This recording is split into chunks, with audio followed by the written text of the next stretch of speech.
basta chiacchiere, cominciamo veramente a fare. Spiaggia di Jesolo nuovamente devastata dalle mareggiate, sabbia inghiottita dal mare e arenile che si assottiglia sempre di più. Danni al litorale veneto arrivati anche in Parlamento. Il deputato milanese Emanuele Cozzolino ha depositato sul tema un'interrogazione parlamentare al ministro dell'Ambiente Galletti.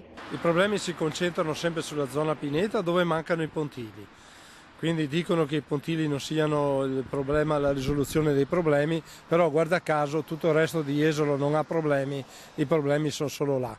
Purtroppo noi, almeno noi come Jesolo Turismo, il prossimo anno, così come siamo, probabilmente non potremo neanche aprire lo stabilimento. E nello stesso stato in cui siamo noi immagino siano tutti gli altri operatori della zona Pineta. La spiaggia di Jesolo è il bene principale di Jesolo, se non abbiamo la spiaggia non andiamo da nessuna parte. Operatori all'attacco degli enti che dovrebbero intervenire dal comune alla regione fino al demanio. Si buttano via ogni anno una montagna di soldi perché non si ha il coraggio di affrontare definitivamente il problema e fare delle difese strutturali che non necessitano più poi di altri interventi. Sappiamo che c'è un progetto che dovrebbe oramai essere arrivato agli sgoccioli, essere esecutivo e che dovrebbe partire proprio dalla zona Pineta per fare dei pennelli a mare che in qualche maniera proteggano di più la spiaggia.